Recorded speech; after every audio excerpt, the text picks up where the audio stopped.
मैं हूं आपके साथ राधा अग्रवाल और आप देख रहे हैं न्यूज इंडिया। तो न्यूज@9 में आपका स्वागत है। इसी के साथ खबरों की शुरुआत करेंगे बड़ी खबर के साथ। हरियाणा से खबर, जहां पर हिसार कोर्ट परिसर में ताबड़तोड़ फायरिंग हुई है। वारदात का सीसीटीवी फुटेज भी सामने आया। गैंगस्टर विनोद काना की गोली मारकर हत्या। तो काना के गुर्गों ने एक हमलावर को दबोचा है।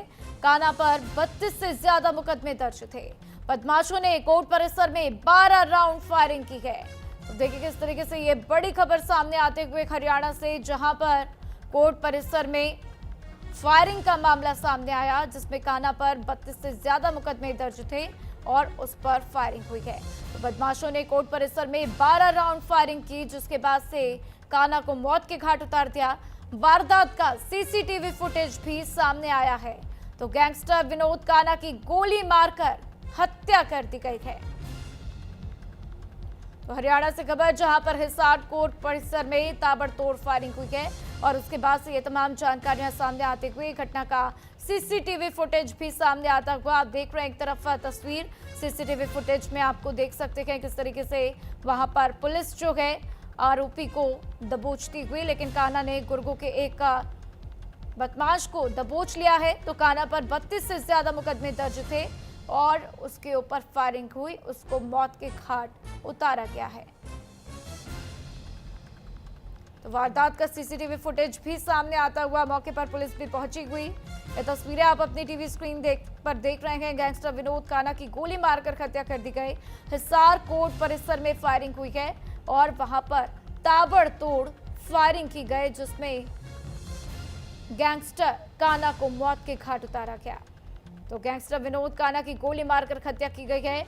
ये लोग कौन थे जिन्होंने काना के ऊपर गोली चलाई? काना के गुर्गों ने एक हमलावर को दबोचा है और अब पुलिस उससे पूछताछ करती हुई नजर आएगी कि आखिर वो किस गैंग का है, उसके किससे तार जुड़े हुए हैं और काना को क्यों मारा गया, इसको लेकर देखना होगा। क्या कुछ उसकी तरफ से तमाम बातें बताई जाती है। लेकिन ये दो तस्वीरें देख रहे हैं, जिसको काना के गुर्गों ने पकड़ा, उसको पुलिस गिरफ्तार करती हुई लेकर जाती हुई, और दूसरी तस्वीर भी आप देख रहे हैं सीसीटीवी कैमरे की ये तस्वीर।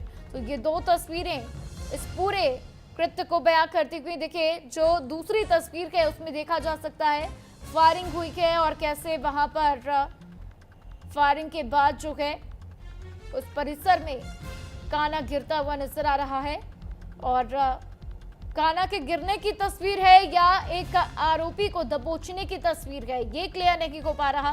तो आप देख सकते हैं किस तरीके से ये दो तस्वीरें देख रहे हैं। पहली तस्वीर में साफ तौर पर नजर आता हुआ कि जो आरोपी हैं उनमें से एक को पुलिस अपने साथ लेकर जाती हुई नजर आ रही है, और दूसरी तस्वीर में जिसने दौड़ाकर पकड़ने की कोशिश की गई, जिसको दबोचा गया, उसकी ये तस्वीर सामने आती हुई नजर आ रही है।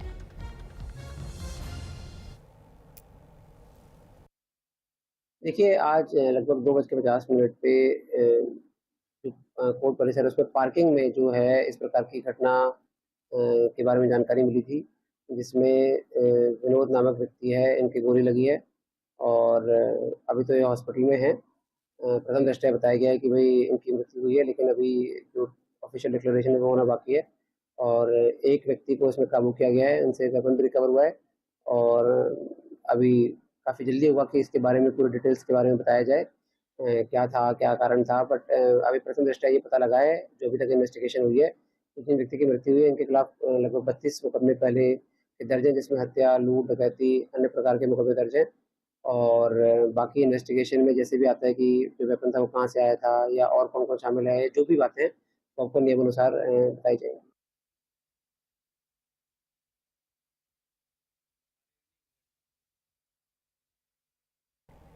तो देखिए बदमाशों ने कोर्ट परिसर में 12 राउंड फायरिंग की और ये तस्वीरें आप देख रहे हैं। जो वहां से भागने की कोशिश कर रहा था आरोपी, उसको काना के गुर्गों ने दर दबोचा और उसके बाद से पुलिस ने उससे तफ्तीश के लिए उसकी गिरफ्तारी कर ली है।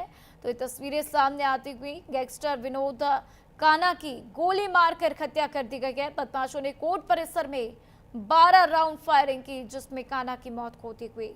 तो हिसार कोर्ट परिसर में ये फायरिंग, और अब देखना होगा जांच में क्या कुछ बातें सामने आती हैं कि आखिर इन बदमाशों के तार कौन से गैंग से जुड़े हुए हैं और कान्हा को क्यों मारा। तो बदमाशों ने कोर्ट परिसर में 12 राउंड फायरिंग की, जिसके बाद से ये सीसीटीवी फुटेज सामने आती हुई नजर आई है। और इस फुटेज में देखा जा सकता है कैसे एक आरोपी वहां से भाग रहा था, लेकिन उसको कान्हा के गुर्गों ने धर दबोचा और फिर पुलिस के हवाले कर दिया। तो 15 अगस्त के दिन कांग्रेस पर वंदे मातरम के अपमान करने का आरोप सियासी घमासान में तब्दील हो गया। पीएम मोदी कांग्रेस को माफी मांगने के लिए पहले ही कह चुके हैं और अब जब कांग्रेस ने अपनी CWC में वंदे मातरम के 2 छंद गाने का ऐलान किया तो अमित शाह ने इसे हैरान करने वाला और देश विरोधी करार दिया। शाह ने आरोप लगाया कि कांग्रेस ने 1937 में राष्ट्रगीत के 2 टुकड़े कर मुस्लिम तुष्टीकरण किया था। उस फैसले से 2 राष्ट्र सिद्धांत को मजबूती मिली और आगे चलकर देश का विभाजन हुआ। शाह ने यह भी कहा कि कांग्रेस पार्टी अपने 1937 के प्रस्ताव को लागू कर रही है, लेकिन संसद की ओर से बनाए गए कानून को खारिज कर रही है। वहीं विश्व हिंदू परिषद ने आरोप लगाया कि कांग्रेस विदेशी सोच से चलती है और तुष्टीकरण के बिना टिक नहीं सकती। तो कांग्रेस ने बीजेपी RSS पर पलटवार किया और मैं भाजपा को कहना चाहूंगा, ऐसा कहा कि आप अपने कार्यक्रमों में वंदे मातरम गवाइए, संघ के पद संचलन में तिरंगा लेकर चलिए, वंदे मातरम का गायन कराइए, संघ का गीत बंद करो और वंदे मातरम का गायन होना चाहिए। अब ऐसे में सबसे बड़ा सवाल यह है कि जब राष्ट्रीय गीत वंदे मातरम के अपमान या इसके गायन में जानबूझकर बाधा डालने पर 3 साल तक की जेल, जुर्माना या दोनों की सजा का प्रावधान है, तो क्या बीजेपी कांग्रेस को न्यायालय में घसीटेगी और इस पर क्या जवाब कांग्रेस की तरफ से दिया जाएगा? ये रिपोर्ट देखिए। वंदे मातरम के गीत के प्रागट्य के 150वें साल में नरेंद्र मोदी सरकार ने सुधार कर बंकिम बाबू की ये अमर कृति को पूरा गीत गाकर राष्ट्रीय एकात्मता को फिर से एक बार सुदृढ़ करने का प्रयास किया है और सभी सरकारी फंक्शंस में इसको पूर्ण रूपेण गाने का जो निर्णय किया है, वो निर्णय को कानूनी जामा भी पहनाया है। इसकी अवहेलना करने का कांग्रेस ने कल निर्णय किया है। देखिए, ये संविधान विरोधी इस प्रकार का निर्णय है।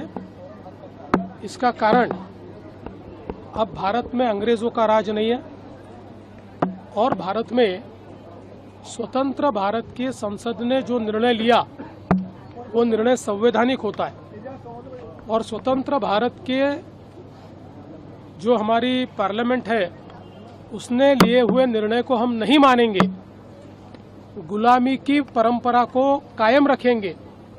हम हमेशा कहते थे ये मानसिक गुलाम है, इन्होंने अपनी मानसिक गुलामी और संविधान की खिलाफत, ये दोनों चीजें इससे हमारे सामने प्रस्तापित हो गई। कांग्रेस वर्किंग कमेटी ने जो निर्णय लिया उससे कांग्रेस का राष्ट्र विरोधी चेहरा एक बार फिर सामने आया।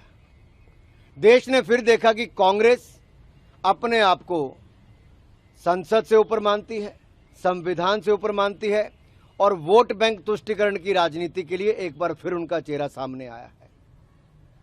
बंकिम चंद्र चट्टोपाध्याय जी का अपमान पंडित नेहरू जी ने तो किया ही, उस समय की कांग्रेस ने भी किया।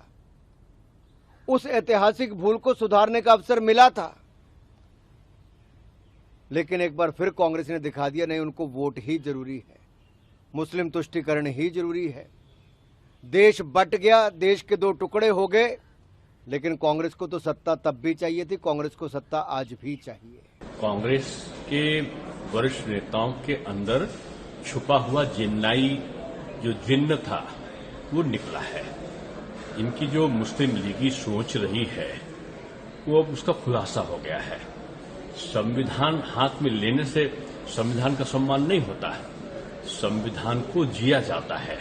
और जब एक संवैधानिक व्यवस्था बन गई, संसद के दोनों सदन ने इसको पास कर दिया कि हमको जो छूटे हुए स्टैंजा थे वो भी गाने हैं, तो पूरे को गाया जाएगा। और कांग्रेस के खुद अधिवेशनों में पूरा गाया जाता रहा। तो आज की वो गांधी जी वाली कांग्रेस अब नहीं रही। ये जो दूसरी जो कहना चाहिए दूसरी जो गांधी तथाकथित गांधी वाली जो कांग्रेस है, उसके अंदर रहते रहते सांप्रदायिकता का जो जहर है वो बाहर निकलने लगता है। वो राष्ट्रवाद नहीं चाहता। पहले से तय था, वही चीजें पहले भी था, आज भी है। मैं तो कहना चाहूंगा आरएसएस को कि अपने कार्यक्रमों में वंदे मातरम को गवाइए। अपने भाजपा के लोगों से कहूंगा कि अपने कार्यक्रम में गवाइए। संघ का पद संचलन निकलता है साल में एक बार, उसमें संघ का गीत गाते हैं, संघ का ध्वज लेके चलते हैं। अरे उसमें तिरंगा ध्वज लेके चलिए ना, तिरंगा यात्रा दिखावटी कर रहे हो। तिरंगा लेके चलो पथ संचलन में, संघ के पथ संचलन में। वंदे मातरम का गायन कराओ, बंद करो संघ का गीत। वंदे मातरम का गायन होना चाहिए और उसमें तिरंगा यात्रा, तिरंगा झंडा लेकर हाथ में स्वयंसेवक लेकर चलें। ये दिखावटी जो केवल यात्रा निकालकर जनता को भ्रमित कर रहा हो, ये बंद करो। पेपर लीक, चंदा चोरी and Chinese incursion on Arunachal. These are the issue of the country nowadays. They want to divert it. That is why they are doing all these things. Vande Mataram we are doing for the last 1937 onwards. More than 90 years we are doing this. What is new in it for us? We are doing Vande Mataram for the last 90 days. We are continuing that. That's all. मुद्दा ये है कि जब गोली लाठी खाते हुए वंदे मातरम कहते थे, जब वंदे मातरम पे बैन था, तब ये धूम दबाकर आरएसएस वाले तलवे चाटते थे अंग्रेजों के। अब आए और वंदे मातरम गाना है। हो कौन भाई तुम? न 3 में न 13 में आजादी के आंदोलन में कहाँ थे? धूम हिला रहे थे ना अंग्रेजों के सामने। अब आए वंदे मातरम हमें सिखाने। ये इस देश के जो नायक हैं, गुरुदेव रविन्द्रनाथ टैगोर, सी राजगोपालाचारी, सरदार वल्लभ भाई पटेल, पंडित जवाहरलाल नेहरू, नेताजी सुभाष चंद्र बोस, इनके खिलाफ जा रहे हैं इस तरह की बातें कर। हमें कोई हैरानी नहीं है, क्योंकि तब भी इनका विरोध करते थे संघ वाले। आज बीजेपी वाले उन्हीं नायकों का विरोध कर रहे हैं। ईरान के साथ हालिया युद्ध के बाद अमेरिका फारस की खाड़ी में अपनी सैन्य मौजूदगी को नए सिरे से परख रहा है। सवाल सिर्फ सैनिकों की संख्या घटाने का नहीं, बल्कि उन सैन्य ठिकानों और संसाधनों की रणनीतिक तैनाती का भी है, जिन पर दशकों से अमेरिकी मिडिल ईस्ट नीति टिकी रखी है। वॉशिंगटन पोस्ट की रिपोर्ट के मुताबिक पेंटागन इस बात की समीक्षा कर रहा है कि क्या गल्फ देशों में पहले जैसी बड़ी अमेरिकी सैन्य मौजूदगी अब भी जरूरी है। ये रिपोर्ट देखिए।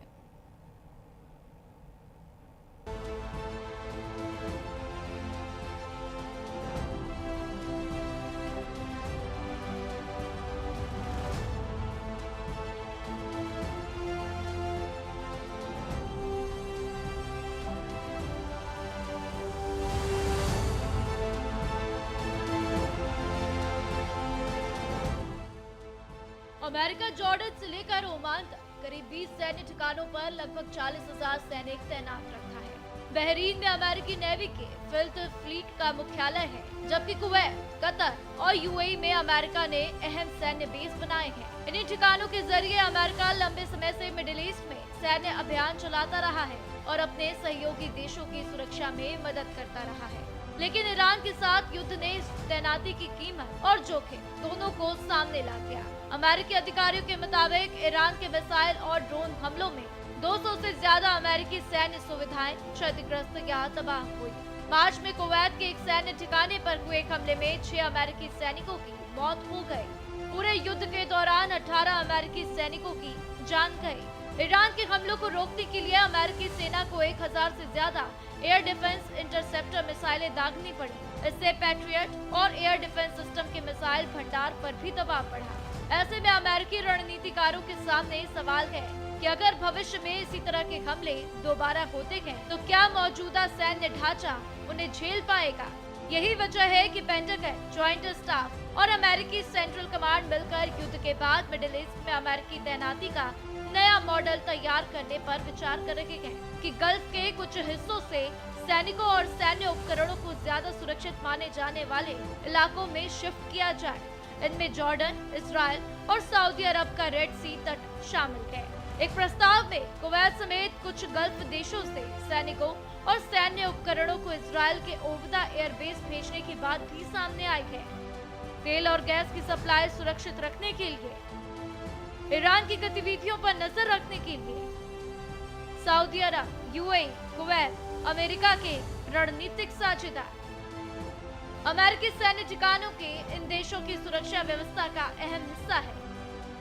मिडिल ईस्ट में सैन्य अभियानों के लिए ट्रंप प्रशासन में भी इस मुद्दे पर दो अलग अलग सोच दोहराई जा रही है। एक पक्ष चाहता है कि अमेरिका मिडिल ईस्ट में अपनी सैन्य मौजूदगी कम करे, जिससे संसाधनों को घरेलू सुरक्षा और चीन के साथ रणनीतिक मुकाबले पर ज्यादा लगाया जा सके। वहीं दूसरे पक्ष मानते हैं कि गल्फ देशों और इजरायल में मजबूत अमेरिकी सैन्य मौजूदगी बनाए रखना बेहद जरूरी है। उसके मुताबिक यही मौजूदगी अमेरिका को इलाके में अपना प्रभाव बनाए रखने और सहयोगी देशों को सुरक्षा आश्वासन देने में मदद करती है। अगर अमेरिका गल्फ से बड़ी संख्या में सैनिक हटाता है तो इसका असर सिर्फ अमेरिकी सैन्य रणनीति पर नहीं होगा, बल्कि सऊदी अरब, यूएई, कतर, कुवैत और बहरीन जैसे देश लंबे समय से अमेरिकी सुरक्षा छतरी पर निर्भर रहे हैं। अमेरिकी तैनाती घटने पर इन देशों को अपनी सुरक्षा सैन्य क्षमता बढ़ाने या नए सुरक्षा साझेदार तलाशने पड़ सकते हैं। हालांकि सैनिकों की संख्या कम होने का मतलब सुरक्षा संबंधों का अंत नहीं होगा। हथियारों की बिक्री, खुफिया जानकारी साझा करने और सैन्य सहयोग जैसी व्यवस्थाएं जारी रह सकती हैं।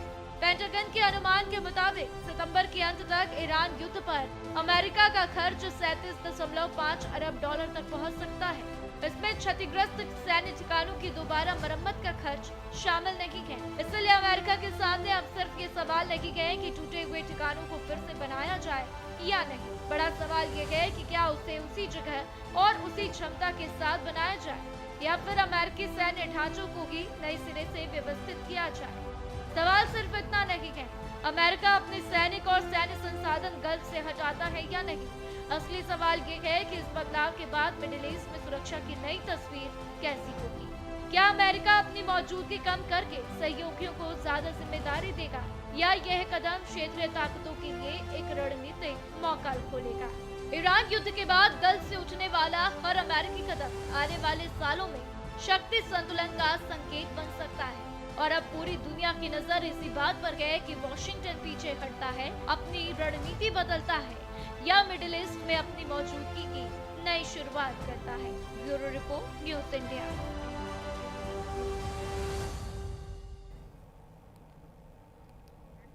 तो भारत की धरती से हमेशा मांग उठती रही है कि पीओके हम लेकर रहेंगे। सेना भी पाकिस्तान को कई बार जता चुकी है कि पाकिस्तान किसी भी मुकालते में ना रहे और रही सही कसर पीओके में विद्रोह कर रही आवाम ने पूरी कर दी, जब वे एक सुर में बोल रहे हैं कि पाक के अत्याचारों के खिलाफ उन्हें भारत से मदद लेने से गुरेज नहीं है। लेकिन पाकिस्तान इस सच्चाई से हमेशा मुंह चुराता रहा और यही एक बार फिर हुआ जब भारत दौरे पर अमेरिकी राजदूत सर्जियो गौर ने जम्मू कश्मीर को भारत का अभिन्न अंग बताया। बस फिर क्या था, पाकिस्तान अपनी हद भूल गया और ये भी भूल गया कि भारत के हाथों हर बार उसे मुंह की खानी पड़ी। तो हुआ कुछ यूं कि इस्लामाबाद में भारतीय उच्चायोग के बाहर के बैरिकेड को हटाए जाने के जवाब में भारत ने नई दिल्ली में पाकिस्तानी उच्चायोग के बाहर बड़ा एक्शन लिया और देश भर में सुर्खियों में रहने वाला बुलडोजर गरजा और पाकिस्तानी उच्चायोग के बाहर अवैध ढांचों को तोड़ मरोड़ कर फेंक दिया गया। भारत का अगला एक्शन क्या होगा? पाकिस्तान की सांसें इसी पर अटकी हुई हैं।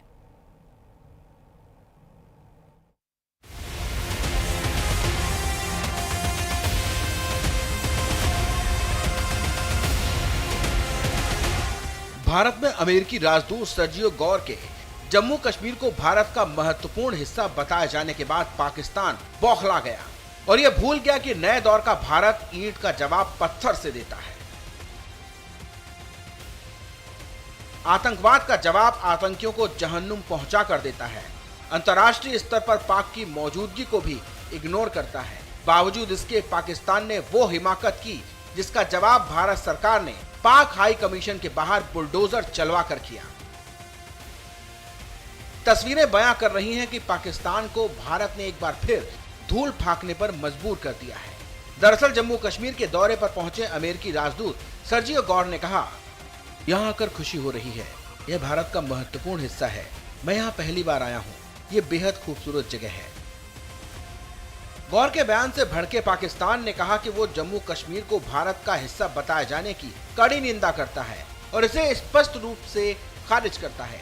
इसी के साथ पाक इस्लामाबाद में भारतीय हाई कमीशन के बाहर लगाए गए सुरक्षा बैरिकेड्स और पार्किंग पोल्स तो पहले हटा चुका था, तो भारत ने भी इसका मुंहतोड़ जवाब देते हुए दिल्ली में पाकिस्तान हाई कमीशन के बाहर बने हुए अवैध ढांचों पर बुलडोजर चढ़ाकर तहस नहस कर दिया। भारत ने पाकिस्तान को पाकिस्तान की ही भाषा में समझा दिया कि पाक औकात में रहे तो ही भलाई है, वरना बुलडोजर एक्शन में अवैध निर्माण कहां टूटेंगे इसकी गिनती भी पाकिस्तान नहीं कर पाएगा और पाकिस्तान अपना विरोध अपने पास ही रखे। भारत की ओर आंख उठाकर देखने वालों की हिटलिस्ट तैयार है। भारत की कार्रवाई और सख्त हुई तो पाकिस्तान त्राहिमाम ही करेगा। Bureau report, news India. तो देखिए, पाकिस्तान के कब्जे वाले जम्मू कश्मीर यानी पीओके में एक बार फिर पाकिस्तानी हुकूमत और सेना के खिलाफ विरोध की आवाज तेज हुई। पलांद्री में हुए प्रदर्शन में जम्मू कश्मीर आवामी एक्शन कमेटी के नेता सरदार अमान कश्मीरी ने पाकिस्तान सरकार को खुली चुनौती देते हुए कहा कि प्रदर्शनकारी गोलियों से डरने वाले नहीं। इस दौरान उन्होंने अक्टूबर 2025 के मुजफ्फराबाद समझौते को लेकर भी पाकिस्तान सरकार पर वादा खिलाफी के आरोप लगाए। ये रिपोर्ट देखिए।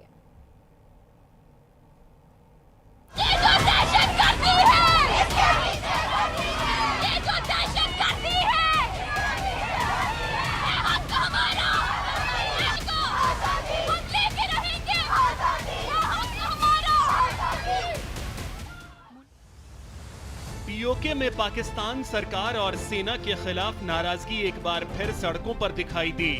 पलांदरी में जम्मू कश्मीर आवामी एक्शन कमेटी यानी जैक के नेतृत्व में प्रदर्शन हुआ। प्रदर्शनकारियों ने अपने अधिकार, सम्मान और आजादी की मांग को लेकर पाकिस्तान सरकार के खिलाफ नारे लगाए। प्रदर्शन को संबोधित करते हुए जैक की कोर कमेटी के सदस्य सरदार अमान कश्मीरी ने पाकिस्तान की सत्ता और सेना पर तीखा हमला बोला। उन्होंने कहा कि प्रदर्शनकारी गोली के कानून को नहीं मानते और गोलियों से डरने वाले नहीं हैं। अमान कश्मीरी ने दावा किया कि पिछले 71 दिनों के दौरान प्रदर्शनकारियों ने गोलियों का सामना किया है। उनका कहना था कि अगर पाकिस्तान की हुकूमत गोली के दम पर शासन करना चाहती है तो जनता भी अपने तरीके से जवाब देने के लिए तैयार है।